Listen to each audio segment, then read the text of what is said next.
எல்லாரும் tooth dental implants அது இதுன்னு ட்ரீட்மெண்ட் எக்ஸ்பிளைன் பண்ணிட்டு இருக்க டைம்ல ஒரே ஒரு டாக்டர் மட்டும் பல்ல எப்படி கிளீன் பண்றது அப்படின்றத பத்தி சொல்லிட்டு இருக்காங்க. பல்ல மட்டும் கிளீன் பண்ணிட்டா எந்த ப்ராப்ளமும் வராதுன்னு சொல்றாங்க.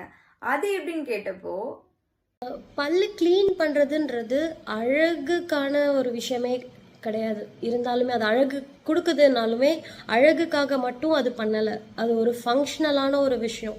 இப்போது இதுதான் பல்லு. அந்த பல்லு வந்து ஈரை பிடிச்சிட்டு இருக்குது, ஈரு கீழே எலும்பு பிடிச்சிட்டு இருக்குது.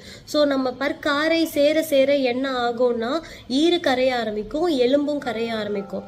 ஸோ ஒரு பல்லோட பிடிமானமே ஈரும் எலும்பும் தான். அது கரைய ஆரம்பிக்கும் போது என்ன ஆகும், பல்லு ஆட ஆரம்பிக்கும், அப்புறம் பல்லு விழுகிற ஸ்டேஜுக்கே போயிடும். ஓகே, சில இதில் வந்து பல்லு க்ளீன் பண்ணதுக்கு அப்புறம் தான் ஆடவே ஆரம்பிச்சது அப்படின்னு சொல்லி சில பேஷண்ட்ஸ் சொல்லி நீங்கள் கேட்டிருப்பீங்க.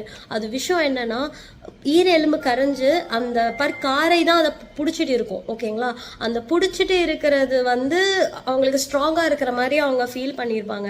க்ளீன் பண்ணும்போது நம்ம அழுக்கெல்லாம் க்ளீன் பண்ணதுக்கு அப்புறமா பல்லு வந்து பிடிமானம் இல்லாமல் ஆட ஆரம்பிச்ச உடனே பல்லு நல்லா தான் இருந்தது, டாக்டர் க்ளீன் பண்ணதுக்கு அப்புறமா பல்லு ஆட ஆரம்பிச்சிருச்சு அப்படின்ற ஒரு மித், ஒரு மிஸ் அண்டர்ஸ்டாண்டிங்கில் போய் முடியுது.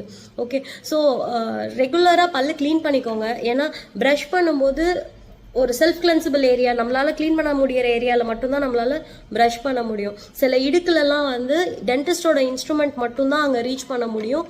அந்த இடத்துல இருந்து தான் படிய ஆரம்பிக்குது பற்காரை. ஸோ பல்லு கண்டிப்பாக க்ளீன் பண்ணிக்கோங்க, அழகுக்காக இல்லை, ஆரோக்கியத்துக்காக. தேங்க்யூ.